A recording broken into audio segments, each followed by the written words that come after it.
It literally just happened, so you're fine. Awesome. Well, we are now live, so good timing. Yeah, excellent timing. Well done, you. Yeah. Happy Halloween, everybody. Yes, happy Halloween. So glad you decided to spend it with us. That's cool. Yeah, I'm finally a captain. They finally made me a captain, so yay. And I'm going to be a captain someday. Most people don't know that about me. Absolutely. Well, I absolutely believe that that's going to happen. So awesome. And in the 32nd century now, so that's kind of cool. Yeah. I think I got a better shot in the 32nd century where there aren't a lot of captains left around. So, and apparently someone can be promoted to captain themselves, which is kind of cool. But yeah, well, if there's no one of higher rank to do it, I promote myself. Either that, or Giorgio took her role as admiral way too seriously. Yeah. She probably, would have sanctioned it. Just be like, okay, kneel before me, pull out this huge sword. She had a big sword. So absolutely. So welcome, everybody. We're here to talk about the latest episode of Star Trek Discovery, People of Earth, episode 3 of season 3 of Star Trek Discovery. But I repeat myself. So yeah, and hello to everybody watching later. I really do appreciate it. And thank you for joining us. Yeah, so Brandy, how are you? I am mostly fine. Trick-or-treaters are little jerks, and we'll just leave it at that, Yeah. But other than that, I'm fine. How are you, Dan? Not too bad. We've had only one group of trick-or-treaters so far. Not wearing masks like they're supposed to be, but what you can do. But yeah, no, things are good. And yeah. I'm really warm because I don't usually wear this much. But it's kind of cold in the basement, so. Well, that's okay then. Yeah. But yeah, I can't, when I got the message from you saying that you're going to be dressing up and I saw the photos of you online as Tilly, it's like, well, I gotta have something, and it's gotta be Star Trek, right? So. Right. Well, this is the only Star Trek cosplay that I have. So of course I'm going to wear it to do Star Trek shows on Halloween. I do have just a regular disco shirt, not the command training program one like you have. I want that one. That's cool. But I just have a regular disco shirt somewhere. I haven't seen it in a while. I have that too. I wore that a couple of weeks ago. Not that you can usually see it because, my name is like on top of my thing where it says disco. Nice. Very, very cool. Yeah, so apparently I have super chat turned on. So super chat. Okay. All right. Thank you. So William May, $5. Thank you. We love your channel. Stay safe and God bless you all. Thank you so much. That's really nice of you. I really appreciate that. Wow. Okay, cool. I actually didn't know my channel could do that. That's interesting. But thank you so much. I really appreciate that. Yeah, so yeah, today we're talking, like I said, about People of Earth. And this was a really interesting episode because we get to see Earth, I mean, as the title implies, and the Earth of the 32nd century, which is a very changed place. So I guess to start with, what were your first thoughts upon seeing what Earth has become and what we see in this episode? Well, I cried a lot during this episode for various reasons. Obviously during the reunion, and especially, I've often spoken of how Sonequa Martin Green does amazing things with her face, but she can also do amazing things with just her eyes, which is what happens when she sees Giorgio, and with just her eyes communicates more than words can say. Woman is a genius. So yeah, I cried a lot at this, and I kind of felt like Earth was not going to be the same. I mean, how could it be the same? But what they became, in a way, it actually makes sense. It's not that I like that's what they've become. But in the situation that they were in, and with the burn having happened, it's understandable because they were under siege from basically everybody. Starfleet was gone. Federation was, for all intents and purposes, gone. And they had to make a way to be self-sustainable. And is it right to be so freaked out by anyone coming near them? No, but I understand it because of what they've been through, what they've, we get a hint of what they've been through, but we haven't seen that. So I can understand their sort of what seems to us like an over-the-top response. Yeah, absolutely. TJ brings up a really good point here, and one I've seen online. Maybe also TJ from you somewhere else. I can't remember where I saw this, but this was the most formulaic Star Trek episode in the entire run of Discovery so far, with just the twist being that the planet of the week was Earth. Effing brilliant. Yeah, crew comes across a xenophobic planet that's having some sort of conflict, and they mediate it, and everyone comes away with greater understanding in the end. But it's Earth. Like, how cool is that? That's pretty neat. Yeah, I really appreciated this episode because something that I was thinking of while watching it is when I watched the original series way back in the day in reruns and stuff. That was kind of my first real exposure to Star Trek. They mention the Federation every once in a while, but there's nothing extremely Earth-centric about this thing they call the Federation. Starfleet and the United Earth Space Probe Agency, that's different. Like, their military organization, that was supposed to be Earth. But Earth was a part of the United Federation of Planets. And the biggest kind of that they play with it is in Journey to Babel. And it really feels like Earth is just kind of another member of the group, right? And it's only later that you find out, like, oh, Earth is the capital, it's very Earth-centric. So I've always since then wondered what it would be like if Star Trek played out that way, that Earth was just a member of this, 150 plus planet organization. And in this episode, it takes it a step further because Earth is no longer a member. It's outside the Federation. It's on the periphery. And like, they drive this point home a lot. There's certain dialogue where Burnham says to Book, for example, you could have a clean slate way out here, far away from everything, right? Earth is the frontier now. That's really interesting. And like, not something I'm happy about, not something I want to see be the forever situation, but I think it's a really interesting thing to explore, if that makes sense. Yeah, no, I agree with that, because just because that's the way things are now, that is not the way that things are going to continue to be. Because, when Michael has a bee in her bonnet, she is going to get stuff done. And she's got a bee in her bonnet to rebuild the Federation. So what Michael wants, Michael gets, because she makes it happen. So absolutely. I think we'll see a lot more of that throughout the season of piecing these things back together, dealing with these people and bringing diplomacy into the situation, which hasn't been a part of that conversation in 100 years. Absolutely. Tom Casey says, favorite episode so far for me. I think I have to agree with that. It's close between this one and last week's episode, Far From Home.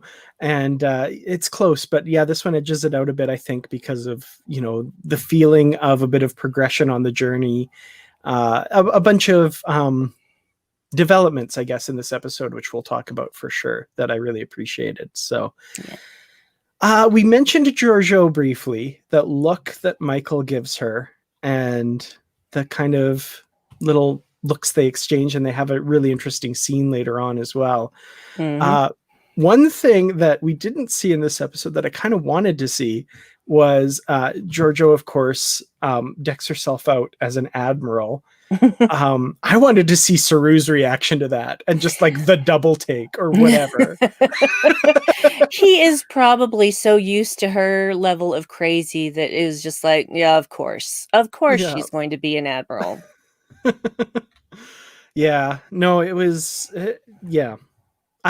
the other thing, and Bruce and I discussed this when we were recording Positively Trek as well, is like, what are the safeguards on the like uniform replicators or whatever.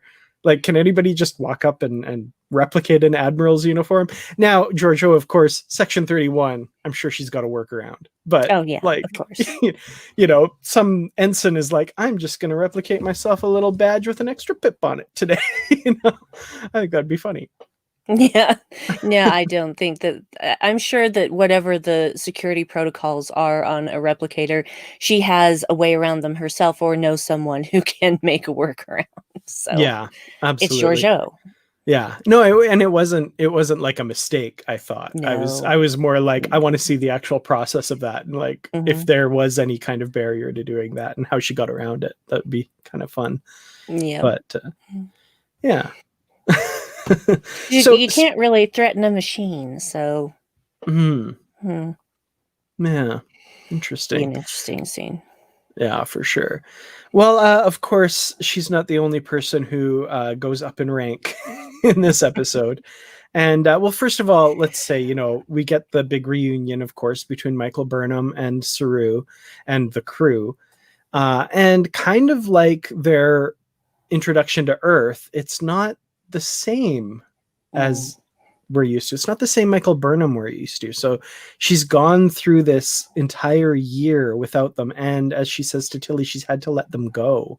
Or as I guess she doesn't say that to Tilly, but Tilly kind of surmises that, and Burnham doesn't deny it, which is, you know, and she says as much to Book later kind of thing as well. But I thought that was really interesting. And I think that exploration and the action she takes in this episode as well are interesting in showing that that progression and that journey. So I don't know, what did you think of the reunion with Burnham? I loved it, but at the same time, you know that a year has gone by and you know that she can't possibly be the same person. For the crew, it's been a day. For Michael, it's been a year. Yeah. And Tilly is empathic enough to pick up on that and know that this is not the same Michael. She's just going to feel that immediately. And that's why she has that conversation. She says, "You let us go, didn't you?" And Michael doesn't respond. She doesn't need to. And Tilly says, "You know, I may not know you, but I know you." Yeah. So, you know, she knows the core of Michael hasn't changed and never will, because Michael is Michael. But she's going to get to know this new Michael. She has no problem with that. Michael is her best friend and always will be. Yeah, for sure. And I mean, she loves her hair, so that was pretty cool. I like that I love her hair.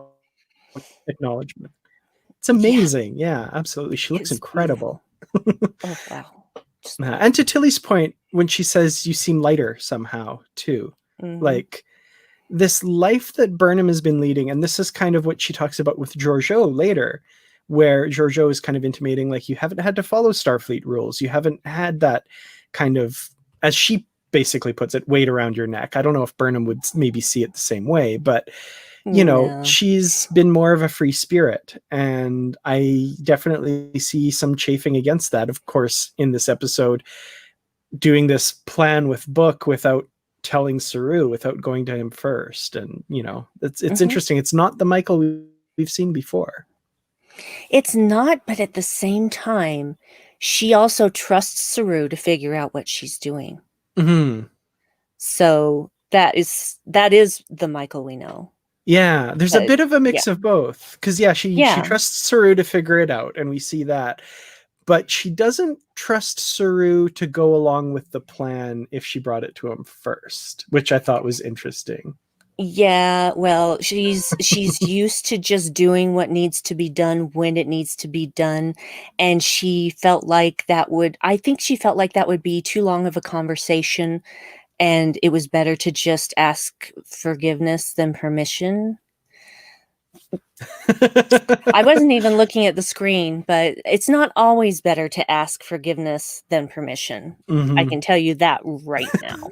That's true. But great minds think alike. So, yeah. So let's talk a bit about Saru then, because I love this character. He's my all-time favorite character. And as Michael says, it's him. He's the captain, right? She cedes to him and says, you're the captain, and might never have been me, kind of thing, which is interesting. And even I like, how do I put this? So Saru is so empathetic, and I love it. Like in the last episode when he even sympathizes with Giorgio and her perspective briefly, which I love.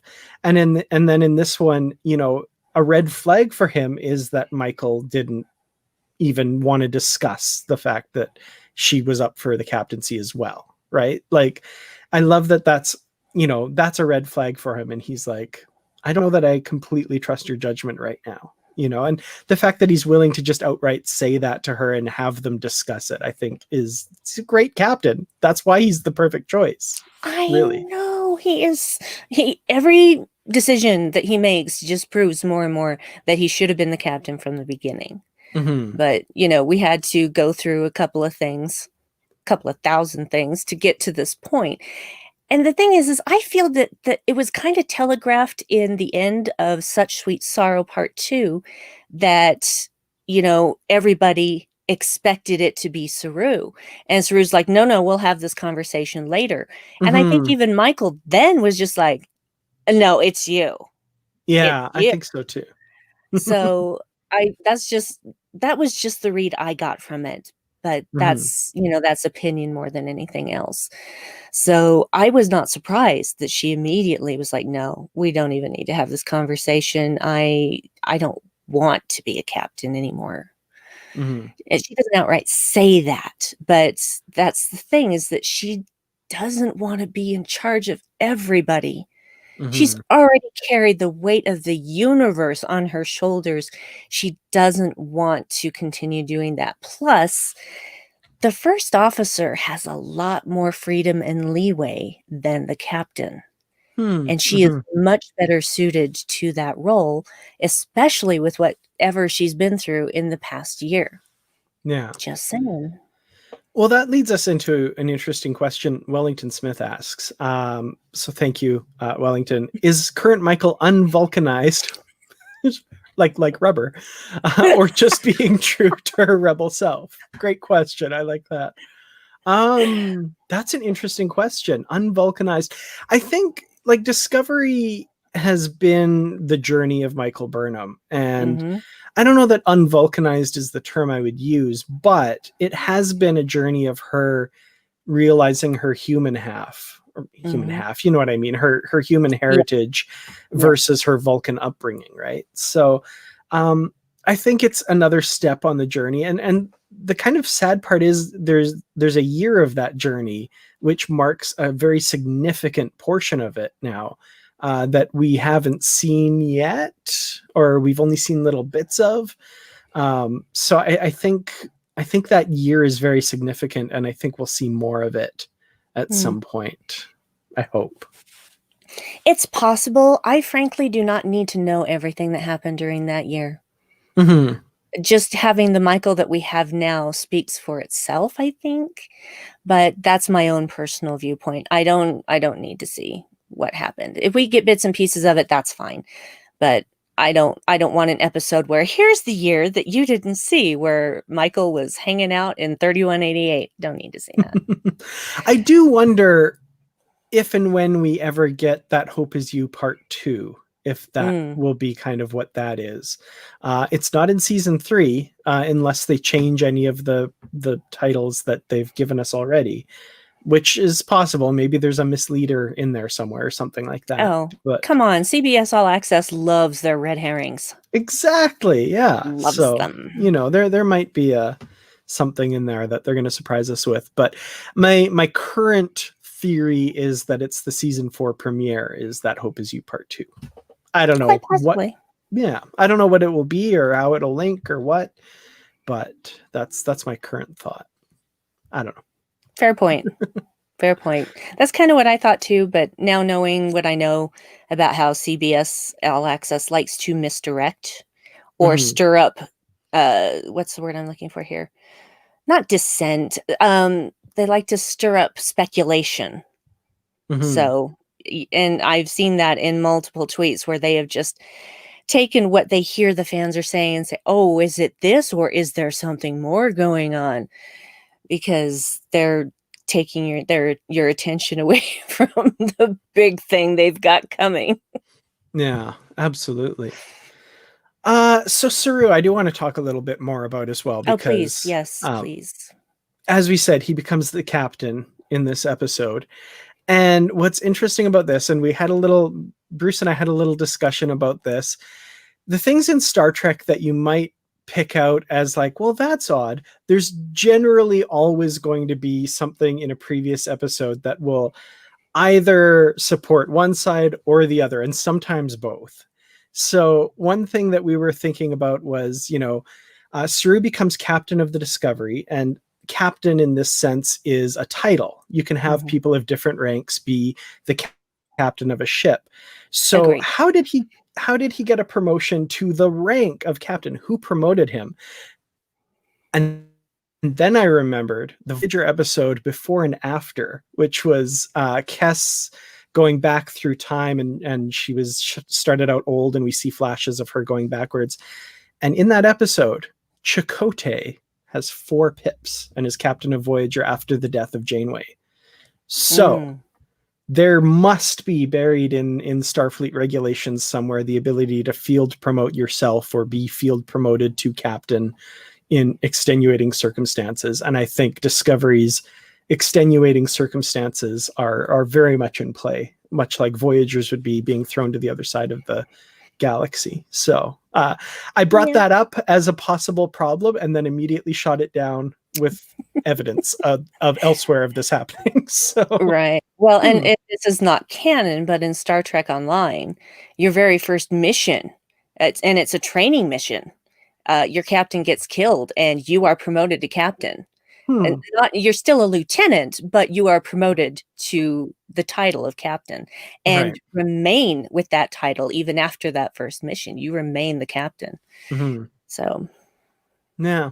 So it's interesting because he could still be captain while being a commander, because they've outlined that before in Deep Space Nine that if everyone is incapacitated, Cadet Nog could be called captain. But as O'Brien says, there'd be nobody left to call you captain if that happened. But sad but true. Absolutely. So yeah, that was just the other. Okay, how do I want to do this? Let's talk about Adira. I'm really curious about this character. So Blue Del Barrio plays Adira, a 16-year-old, which that surprised me. I did not realize the character was going to be that young when we were introduced to them earlier, like pre-show, like in the press releases and stuff. So very cool. A very interesting character. I love the wide-eyed scientific curiosity, and the scene between Adira and Stamets where he's explaining the spore drive, and that whole scene was beautiful. I'm like, Stamets has someone to geek out with. Someone who doesn't know anything about this to geek out with. Like, that's pretty cool.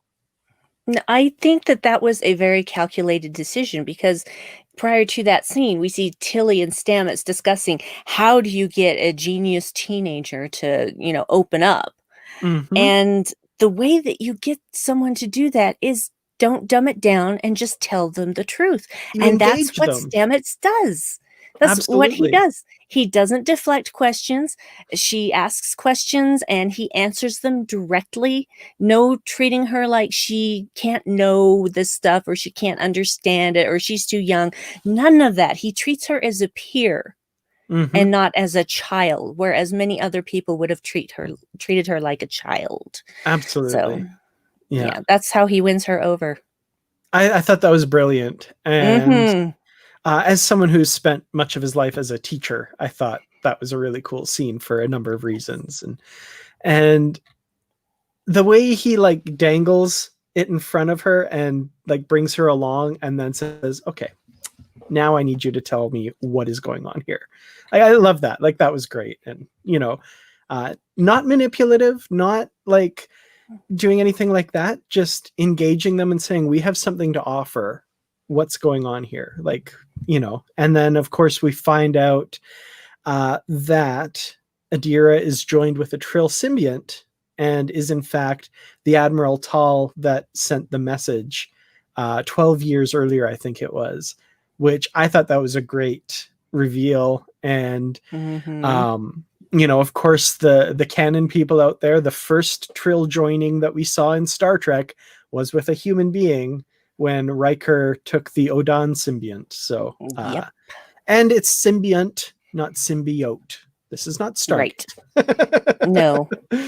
Well, and symbiont is an actual word. Go look it up in the dictionary. So, but yeah, I'm really enjoying this character. I can't wait to find out more. It looks like I did see the little preview thing for next week. It looks like we get some interesting stuff between them and Burnham, which is cool. I'm looking forward to that. But I won't say any more because I know you've seen and can't say anything. So I just remembered that now. So I'm gonna. But yeah. But yeah, 16 years old was surprising to me. I didn't realize that they would be that young. That's kind of cool. Yeah. One thing I will say is that there's been a little bit of consternation about people calling Adira a she. And Adira is called she by her compatriots in the United Earth Defense Force.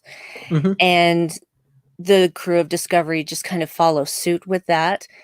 According to what I have read, that is the actor's choice.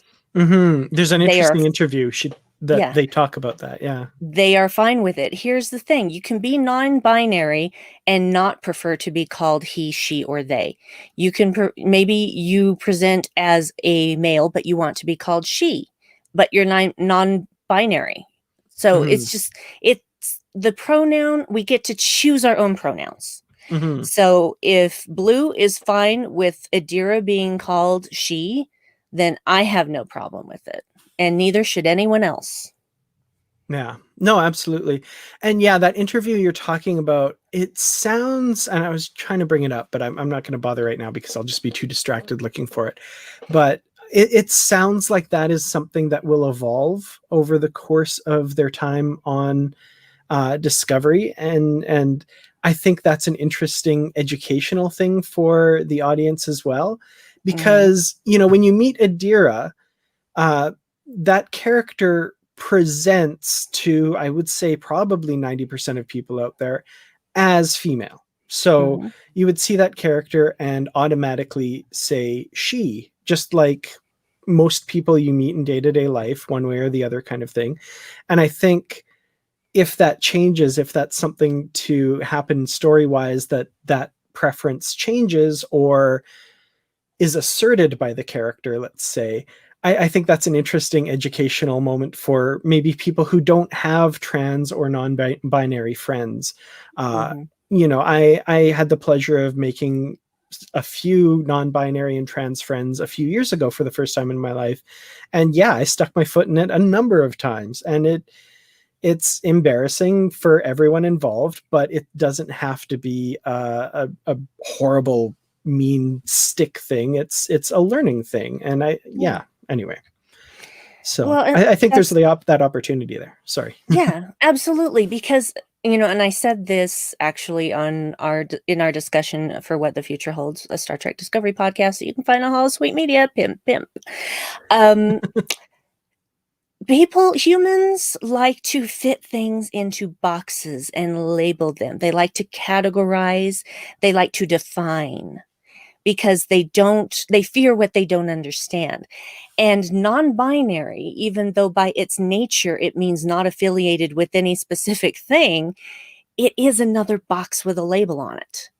So we need to remember that what people who identify as non-binary are putting into that box and not what we are putting into that box. Yeah. No, that makes sense. Absolutely. Marg, Thank you so much. That wow. Thank you. And your comment. Thank you so much for streaming live on Saturday.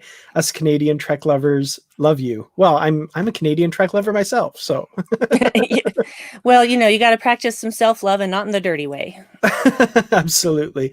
To your question, you messaged me privately before. I did not have a problem streaming it on Crave. I think it was around 8:30 my time, so an hour and a half after it was supposed to go live that it was there. So yeah, I'm sorry to hear that you had trouble streaming on Crave, and I'm glad it eventually got sorted. They're sometimes a little, yeah. I remember there's one episode of Lower Decks that didn't show up for about 10 hours on Crave after it was supposed to. So it happens, unfortunately. It does. Well, it even happens on CBS All Access. There have been times where an episode didn't show up on CBS All Access proper, but showed up on the Amazon channel version of CBS All Access, and vice versa. The opposite has also happened.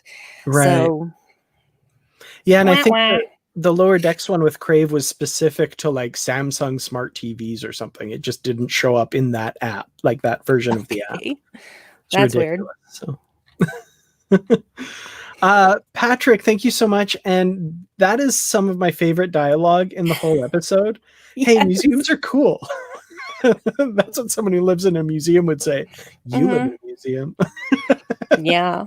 I love that Tilly has her hackles up so much around Adira. Like, I don't know, there's just like an oil and water thing with them, and I think that's going to be interesting. I hope that's something that gets played with and that we see that relationship evolve, because I love seeing Tilly like this. Like she seems threatened almost or something. Yeah, I get it. We're all smart here. Haha.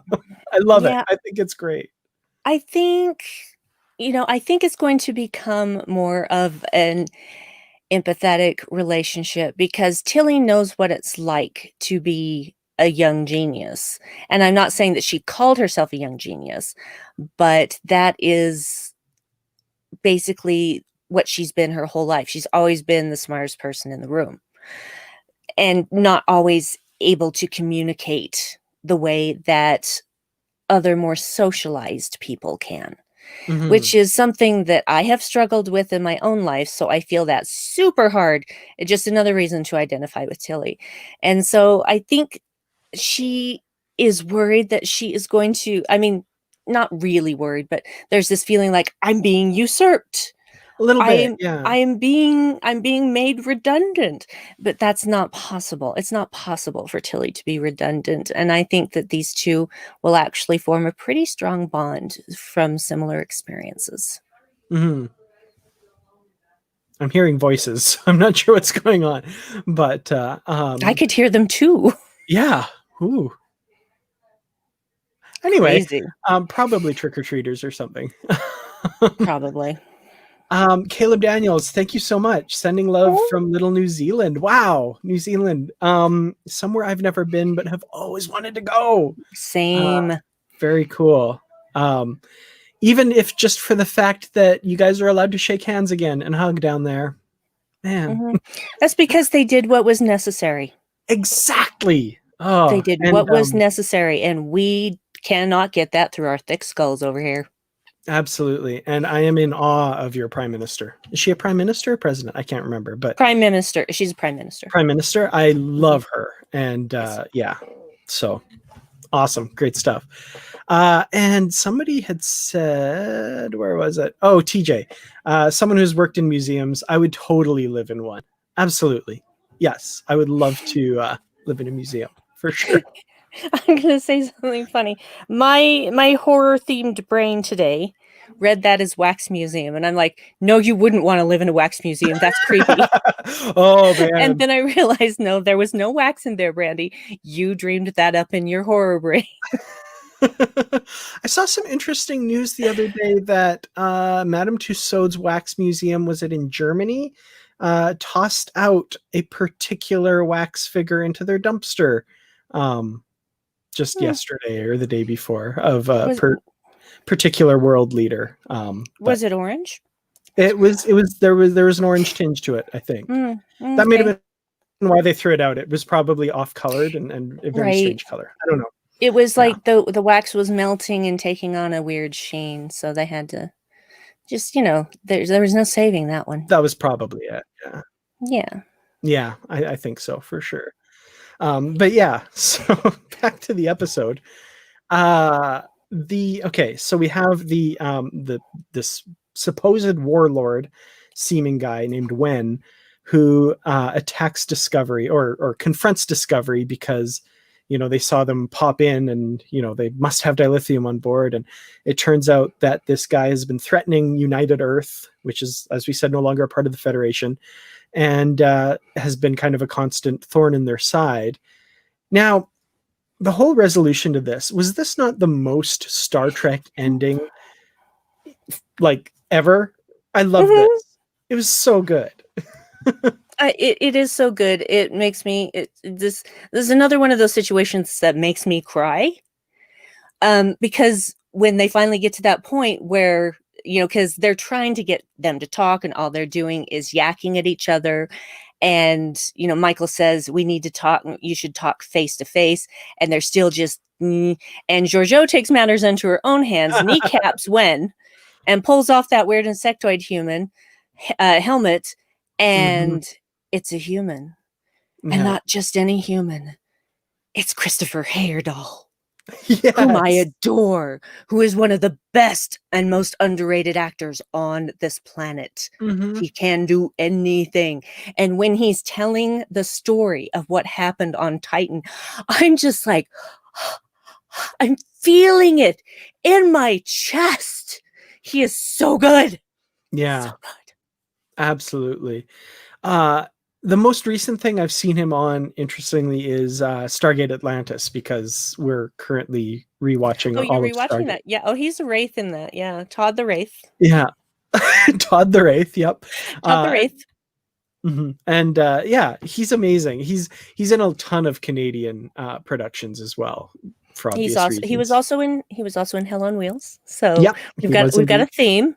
We've now had 3 people from Hell on Wheels and Discovery. Yeah, who will we see next? That's a good question. Interesting. I feel like but anyway. No, I'm not saying. I do not know. I do not know. I promise.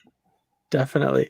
Okay. Well, Adam Mardero has a great comment. I love that the planet of the week that the hero ship had to teach to get along with their neighbors was Earth, Earth this time, which we talked about earlier. But yeah, it's a fun twisting of the Trek trope and putting it on its head a little bit. That the xenophobic planet that's going Earth first, they're the ones that kind of have to be shown the error of their ways in kind of classic Voyager or TNG style. I thought that was pretty cool. Yeah, and they made an assumption, and they killed humans, and they didn't even probably realize that they'd done it. And that started this whole problem with the Raiders. And it was on both sides just about people trying to stay alive, trying to survive. And they finally understand that stronger together. Absolutely. Yeah, for sure. Yeah. What else do we want to talk about with regards to this episode? So there's one thing I want to bring up.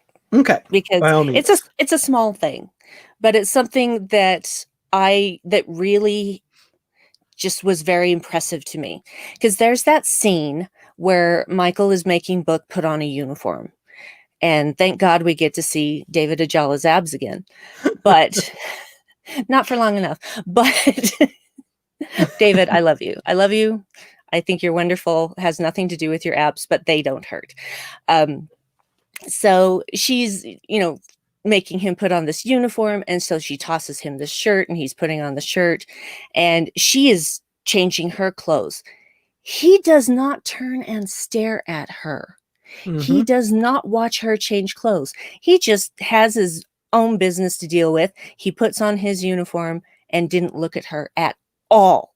If this were any other Trek before this, up through Enterprise, that guy would have been watching that lady change clothes.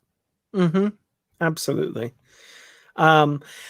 Yeah, the whole relationship between Michael and Book, I think, is really interesting, and I like how they started off with, I think she says, a friend in the truest sense of the word, or something like that. And Yeah. they've gotten to know each other over the course of this entire year, but they're good friends. Like, they've spent that time becoming closer as friends, and I think that's really interesting. There's, of course, some tension there. The scene you're talking about, there's some definite vibes going on, and there's like Book's kind of adorable stammering when Giorgio confronts him about it in the episode as well. But and obviously things are going to head in a direction, I think.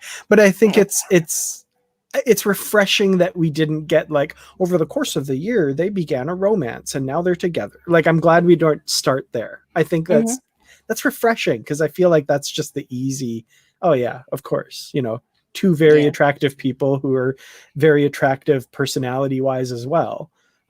Yeah, let's put them together, eventually, sure. But I like that we get to see that happen rather than just like, it's the assumption. Yeah, I like that. And I do like that Book does say to Giorgio, she says, "Oh, she warned you about me." And he says, "Apparently I didn't listen well enough." Yes. And after he does a lot of the stammering, he's like, "Nope, we are not talking about this." Yeah, that was good. Just like, no, okay, no. That was really good. Robert Lundqvist, 50 Swedish krona. Thank you very much. So I wonder if Adira will be called Old Man down the line. I feel like that would be a nice little shout out. Just a nice little wink and a nod to Star Trek fans, because the Admiral was an old Senatal. man. Senatal, right. He was an old man, right? So yeah, I think that would be a fun little, like, all the Star Trek fans could go, huh? That's pretty good. Well, That'd there be have cool. been quite a few of those already in this season. Absolutely. Like the Enterprise fan of me screaming when they mention the temporal wars, and just things like that. So they're definitely giving the nods, but not in a way, but more in a way. For me, it was the very first episode when Book casually tosses off Benamite and Quantum Slipstream Drive, and I'm like, that's Kirsten Beyer. She did that. Like, thank you. She did. Well, she's now an executive producer. So not just in the writer's room anymore. She is in charge of a lot of stuff, and that's great. For sure. So there's two of the main cast that we didn't see this episode. Hugh Culber and Commander Non we didn't see. They're both credited in the main cast. Didn't see them this episode, but still got a paycheck for the week, so that's pretty cool. But I don't know how much we want to talk about previews. I know some people don't watch the trailers and stuff for upcoming episodes, but I think Culber plays a pretty big role in the next episode, which is good to see. I have seen the next episode, and I cannot comment one way or the other. Right. I gotta stop bringing that up. I'm sorry. No, it's okay. It's okay. You don't know how hard it is, because I got these screeners for the first 4 episodes 2 weeks before Discovery premiered. And I have been holding all of this in for that long. Absolutely. That long. By the time we get to episode 4, I will have been holding in that information for 6 weeks. I don't know how other people do it. I don't think I'd be able to. I don't know. No, although maybe I shouldn't say that out loud, because CBS will be somehow watching and be like, okay, well, that's never going to happen then.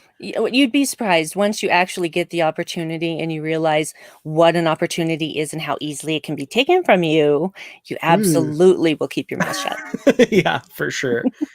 Patrick bringing up Kirsten Beyer's nickname that we all agree with. Absolutely. Yes.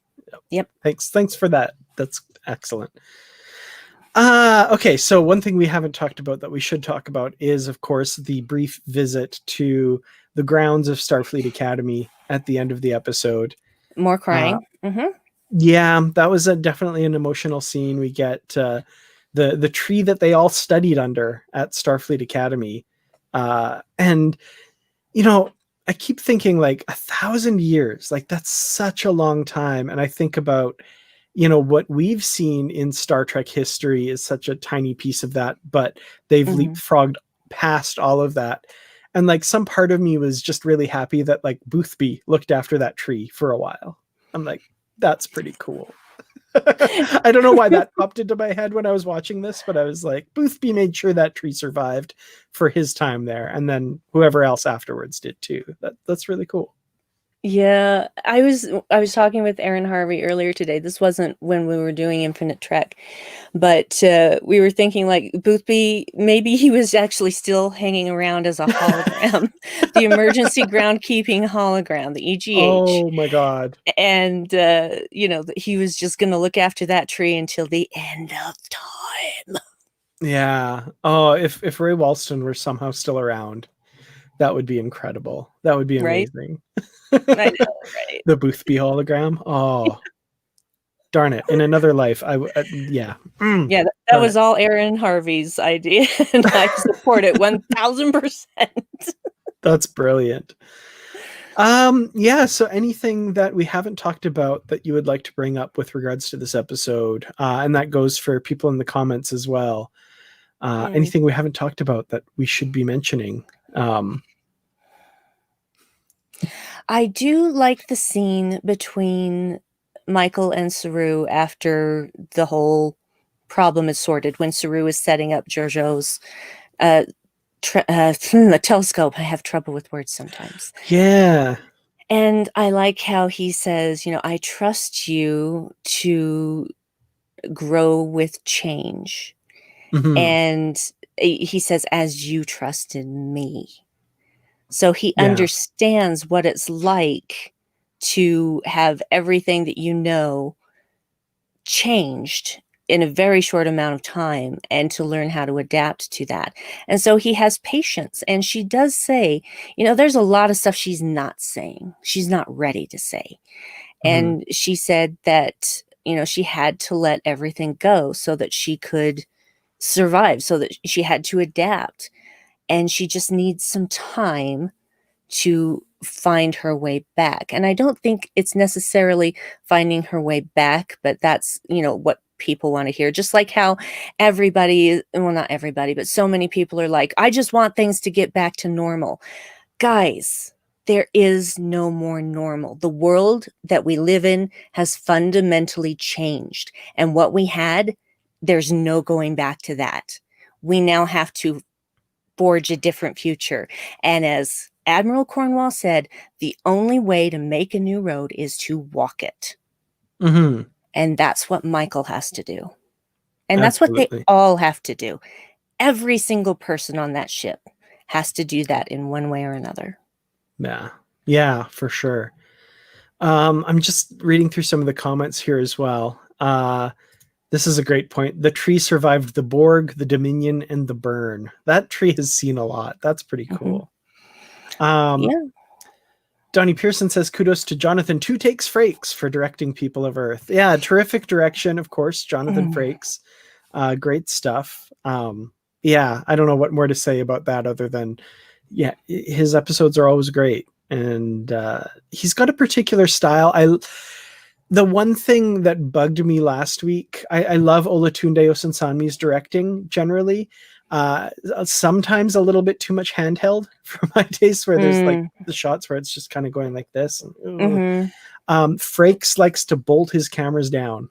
I notice like a lot of very steady, either steady cam or like planted camera shots. So I don't know what the term for that is. I don't make TV, but yeah. Yeah, I'm not up on all those terms either, so it's all good. Yeah.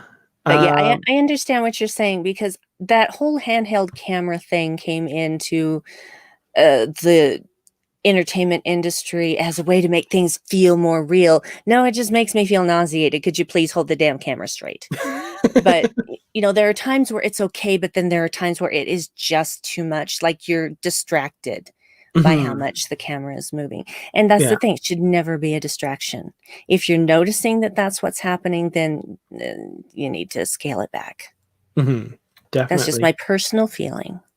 Yeah. I don't mind it used sparingly. It's just if I notice it, it's a problem, because you shouldn't be noticing that stuff, really. Yeah. I don't know. That's just my thinking too. But David says Nilsson having command. It's Nilsson, sweetheart. Nilsson. Nilsson. I'll give them the benefit of the doubt that it was autocorrect. we'll blame autocorrect. It probably was. Yeah, Nilsson. She comes off out of the command chair as Saru walks on the bridge, and I was thinking, oh, that's the first time we've seen her in command. And then I realized it's not the first time we've seen the actor in command. No, because she played Ariam in season 1. Yeah, so that was, and she had the bridge a few times, so that's pretty cool. What else do we have here? Please discuss how Saru knew how to respond to Michael's maneuver when she didn't talk to him prior. I love that. Like it did take a little while for Saru to kind of realize what was happening, but when he did, he just immediately goes into like, oh, okay, follow my commands, do this. And he knew that he knew what Michael would do eventually. And yeah, I thought that was really good. It reminded me of season 1, where he's watching Lorca and Tyler, their little fighter, being chased by the other fighters, and he just kind of like figures it out, right? Yeah. In that case, because of his nature, but in this case, because of his relationship with Michael. They know each other very well at this point, and he trusts her, even though he doesn't know everything she's been through and exactly how she's changed. He still knows her, like Tilly knows her. And though he didn't know what her plan was, he trusted that it was going to be something that would not get them all killed. Yeah, absolutely. Burnham's changed over the last year, but she's not gone insane. She's not going to, put them all in danger, kind of thing. So yeah, absolutely. Cake is eternal. Great line. Absolutely. Cake is eternal. Yeah. Is it shoot, Portal. Cake, the cake is a lie. I prefer cake is eternal. I think that's a better slogan. Yeah, and is the cake really a lie? I don't know. Some cakes can be a lie, but I don't think cake in general is a lie. Yeah, I feel like pudding cake is a lie. I want actual cake. I don't want to cut into cake and find not cake. So don't make it look like a cake and then have it not be a cake. Absolutely. That's infuriating. Looking quickly through other comments. If I miss something important, I'm so sorry. Yeah. Adam says, I just want to say, I think having them being the Captain #1 duo is just perfect. So yeah, we didn't really talk about that Michael takes the position of first officer at the end of the episode. Past Treks just showed us a quick coming together of the bridge crew, but Discovery has developed it. It feels earned. Yeah. Yes. I like that. It's the building of the world rather than the like, okay, we have these characters plugged into positions. Let's take them on adventures, which is fun too. Like I love other Star Treks, but I like this continual evolution. And yeah, season 3, Captain of Discovery, Captain Saru. That's just cool. First officer, Michael Burnham. Every command crew has been different every season. Yeah. It's very interesting. Patrick Carlin sent me a meme earlier today that made me cry. I can't talk about it because I'll start crying. Basically, there were lots of captains sitting in the chairs, saying, "Welcome, Mr. Saru." No.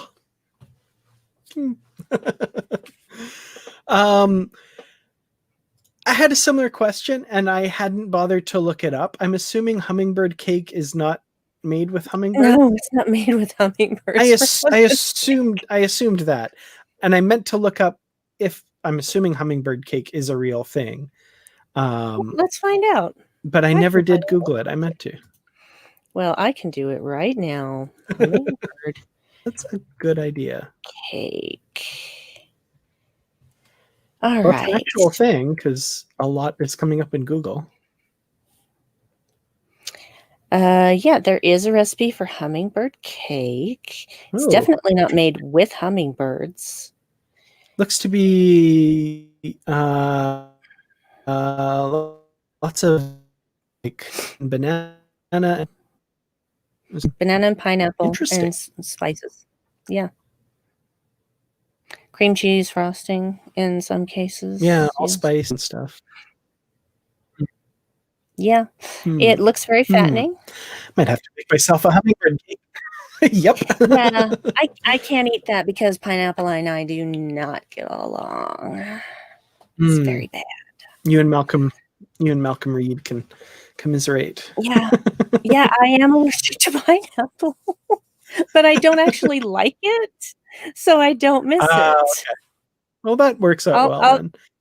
Yeah, all of the things that I'm allergic to, of which foods there are 3, I don't like any of them, so I'm good, you guys. That's You lucky. don't need to feel sorry for me. Awesome. Mhm. Oh, in the 60s TV show Bewitched, they mentioned hummingbird soup. Interesting. Dude, I watched Bewitched when I was growing up. It was still on in the 70s. I watched Bewitched when I was growing up. It was not on, but I loved Nick at Night, which was like when Nickelodeon turned into like old shows in the evening. And I watched the entirety of Get Smart that way. And I love that show. Get Smart. Oh, yes. So good. Love it. Awesome. So final thoughts and maybe a rating for the episode. And that goes for the chat members as well. Any kind of rating that you would like to share with us, and I'll put them on screen as I see them. Yeah. So.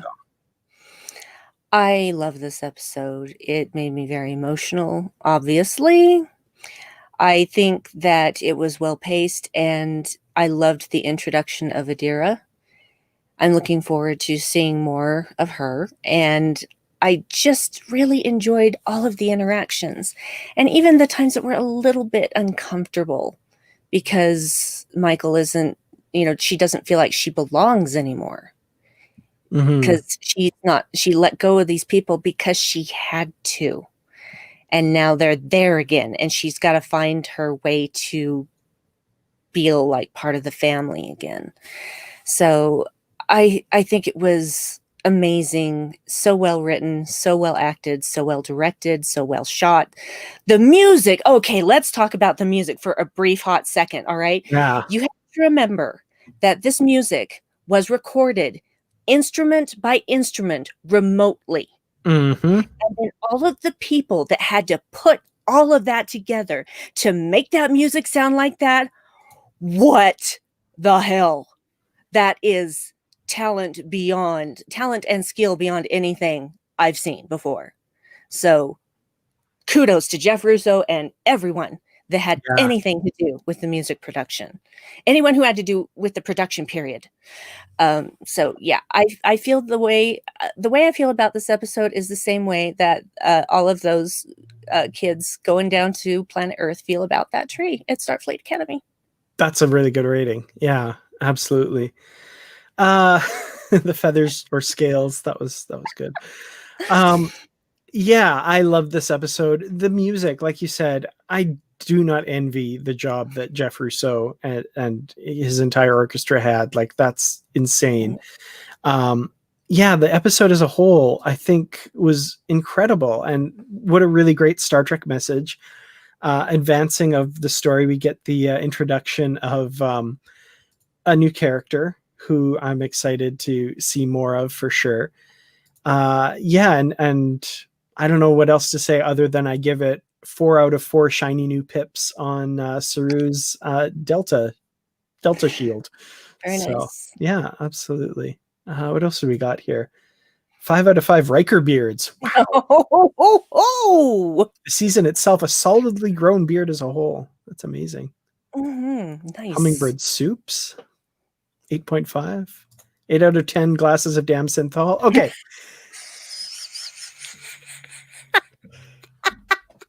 You remember when I was saying earlier about Saru's promotion, how like, oh, possible mistake. Oh, thing that immediately corrects that mistake and maybe is. So one of the things that I want to sing the praises of this episode for is Saru and Burnham not knowing about Trill symbionts. I was like, that is an easy ball to drop, but they didn't. That was perfect because the Trill kept that a secret until the TNG era, that they were a joined species. The synthahol, technically, if you watch Relics, Scotty has no knowledge of synthahol, and Data has to explain to him that Federation starships now carry synthahol, and it blah blah blah. And I was like, oh, that's a mistake. They're aware of it. Then I was like, okay, there's a possible fix, because Scotty was so confused that he thought Kirk was going to rescue him even though he saw him die. So maybe they did have synthahol and he just forgot. But then Bruce Gibson, brilliant. I don't know if he thought of this himself or got it from somewhere else, but either way, it's brilliant. Maybe he talked to you. I don't know. He talked to somebody. Anyway, I'm totally messing up the story. It's on the podcast. Go listen to it when it comes out on Monday. And it's way better than my memory. But it was the whole thing was that Book was drunk the last time they tried the thing. He's like, oh, maybe it'll work this time. I'm sober. So he was about to drink, and Burnham was like, that's synthahol. And he's like, damn. And she's like, whew, dodged that one. So she knows about synthahol because she's lived in the future. So regardless, that may have been synthahol, may not have been. That's just what Burnham said. And I was like, that's brilliant. Way to explain away. Yeah, I love it. Absolutely love it. So, yeah. Convoluted, sure, but I like it. No, I like it too. Honestly, headcanon can get convoluted sometimes, but if it makes sense to you, then more power to you. It's it's a personal thing. It's all good. It's all good. Mm-hmm. Yeah. Absolutely. Maybe it was a mistake. Maybe they had that in mind the whole time. I have no idea, but I really don't think it was a mistake. Okay. That's just my feeling. All right. Okay. Well, on that note, I guess, thank you everyone so much for joining us. Happy Halloween, and I hope you've all had a really great evening. Thank you for spending part of it with us. And this was a lot of fun, and we'll do it again next week I think it's Forget Me Not is the next episode. That's correct. Excellent. So yeah, join us then, and we'll be live same time as usual. And yeah, maybe the world will have changed quite a bit by then. I don't know. We'll see. Happy Spocktober, indeed. Live long and prosper, everyone.